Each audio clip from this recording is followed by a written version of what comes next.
What is going on, guys? In today's video I will show you the best Whirlwind Barbarian build in Diablo 4 Season 8. So in this guide I will give you a quick overview of the setup, then I will explain what skills and upgrades should you focus on, then as well we'll see what is the best gear and how to get it for the endgame. And then finally we will go over the skill tree, stats, your skill rotations, and even what aspects, runes, boss powers and gems should you use, so we would be able to get the highest damage possible and much more.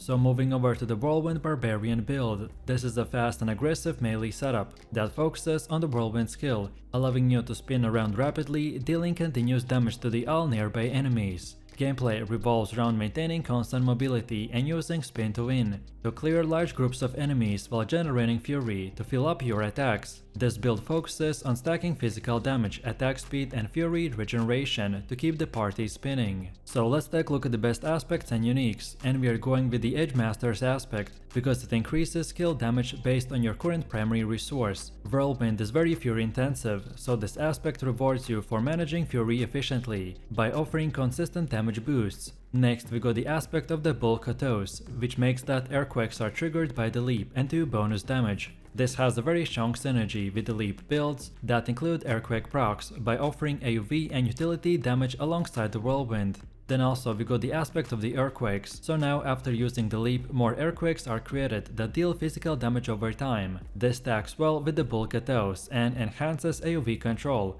which is perfect for map packs while spinning through them. Next up we have the aspect of the Dust Devils. Now Whirlwind will generate Dust Devils that deal damage in a small area. This gives us a passive AoV damage that synergizes directly with the Whirlwind for better mob clearing. Then also we got the aspect of Elements, which cycles through the elemental damage bonuses. We went with this because it creates big damage spikes during the physical phase, as timing your bursts during this phase will add a huge buff. Next up we got the Bold Chieftain's aspect. This reduces the Warcry cooldown based on the enemies nearby. It helps to maintain high uptime on the Warcry for berserking and the fury generation. Next up we got the aspect of the Anger Management, which generates the ultimate cooldown based on the fury spent. This allows you to frequently use Wrath of the Berserker, which is a major damage and mobility boost for this build. Next up we have the aspect of the Berserker's Fury, and in simple terms we will gain fury while berserking. This fuels Whirlwind and synergizes with the Wrath of the Berserker and other berserking sources. Next up we got the aspect of the Might.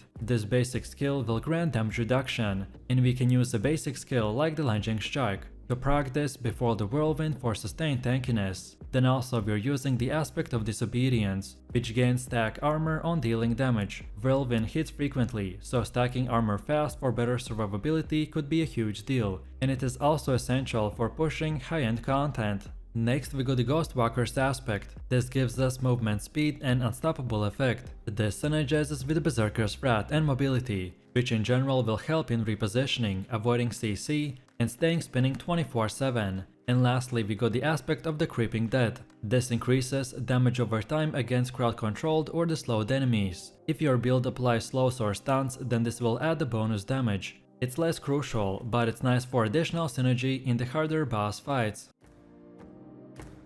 Then for weapon active runes we're using the Moni and the Tech. Moni, the rune of ritual, is the best for single target damage, especially boss fights or elite hunting. It encourages isolating enemies to gain a flat damage boost, and works great with a high burst or assassin style builds, or when kiting or pulling enemies apart. While then the Tech, aka the rune of invocation, is the best for elemental builds, with consistent scale usage. This rune will act as a trigger for the secondary effects from the Link support runes. It is a core to many synergetic rune combinations, aka the heart of a custom elemental trigger setup. Next up we have the boss powers, and we are going with the Wandering Death Chest Beam. This is a high damage telegraph attack. It's often used in mid to late phase, causing wide area threat and punishing mobility. Then also we got the Blackmailer Sabotage, that forces players to adapt positioning quickly. This can synergize with the Aerial Denial, making movement based builds safer. Then also we got the Flesh Reaper Distribution. This one punishes ability dependent builds, especially those who are relying on the shouts or barriers. It's ideal to counter defensive stacking or the cooldown heavy rotations. And lastly we have the Cinerat's Flames, which creates a denial zone that deals burning damage over time. Players must manage space carefully to avoid stacking damage over time effects. Next up we got gems, and we went with the Amethyst-stone weapon, because Whirlwind will apply dot damage due to its continuous nature, and it also boosts other damage over time effects like the bleed, especially if using passives or skills that apply it. This gem is excellent for builds that incorporate bleeding or want to boost overall sustained damage. Next we got the ruby for armor. Our build is in melee range 100% of the time, so this gives us a bigger health pool, improving survivability in the nightmare dungeons and also against elites where the burst damage can get us one-shotted. Then for amulet we went with the diamond, because elemental damage from the enemies will become more lethal in the higher level content, so diamond helps around with resistance, which is especially important in the nightmare dungeons, where resistant penalties are severe. Then for first ring we got a diamond. This helps to reduce cooldown on the Wrath of the Berserker, which is your most important damage and the movement buff. Keeping this up more often means more fury, more berserking and more consistent whirlwind uptime. And then for the second ring we got the skull. More armor equals more damage reduction for the physical hits, so this is especially important for a melee build like ours, that never backs off from the enemies. Next up we have our skill tree. This setup is optimized for high-end uptime on the Whirlwind, Fury Generation and Berserking. Launching Strike is chosen as the basic skill for mobility and to trigger defensive aspects like the aspect of Might. Whirlwind is the core damage skill, enhanced by the aspects such as the Dust Devils, Bull Kateos and the Edge Master, or AoV and sustained DPS. Then the Rallying Cry is essential for generating fury and applying Unstoppable, which pairs well with the Ghostwalker's aspect for speed and CC immunity. Then Warcry is used to grant Berserking, further empowering damage and feeding fury with the aspect of the Berserker's fury. These shouts also benefit from passives like the Booming Voice and the Prolific Fury. Then the ultimate Wrath of the Berserker is a key burst tool providing Berserking and Unstoppable. It synergizes with the aspect of the Anger Management to reduce cooldown based on the fury spent, keeping the buff active for much longer. Then also we got defensive skills like the Iron Skin or the Challenging Shout that provide damage mitigation, while passives enhance survivability and the shout synergy. This tree is built to ensure continuous whirlwind uptime, strong survivability, and efficient fury usage, or endgame PvE in the nightmare dungeons. Next up we have our Paragon board, and the setup is tailored to maximize fury generation, damage while berserking and the whirlwind effectiveness. The central board will prioritize glyphs that scale off the strength and the fury spent, which are ideal for maintaining whirlwind uptime and scaling AoV damage. Then Decimator, Exploit Weakness and the Carnage boards are included for critical damage, vulnerability exploitation, and increased attack speed, which are all key for sustaining fury and maximizing our DPS. Then also we got the Wormringer, which is another standout, granting fury when taking damage, which synergizes perfectly with the Whirlwind's consistent need for resource and the melee positioning. The padding emphasizes rare and the magic nodes that increase core skill damage, physical damage and the damage while berserking. This setup includes Territorial and the Iron Blood glyphs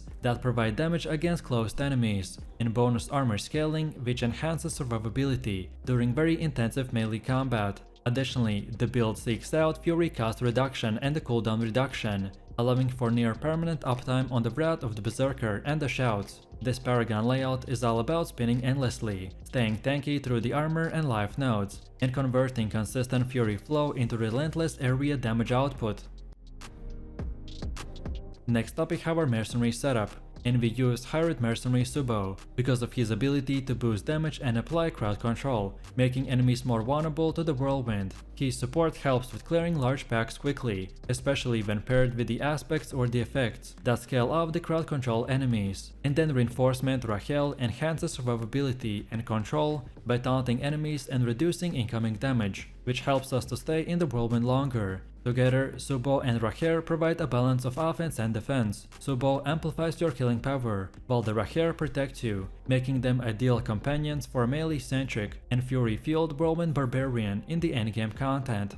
And then finally we have our rotation. So we want to start with the Rallying Cry and the War Cry to boost fury and damage, then use the Challenging Shout if you need defense, then pop the Wrath of the Berserker for burst and berserking. If fury is low, then use the Lunging Strike once or twice, and lastly just hold down Whirlwind and spin through the enemies, and that's about it. So let me know what you think about this build in the comments below. If you enjoyed this, then you definitely don't want to miss my previous top 3 best builds video, where I showed even more powerful builds, so click the screen now and I'll see you in the next one.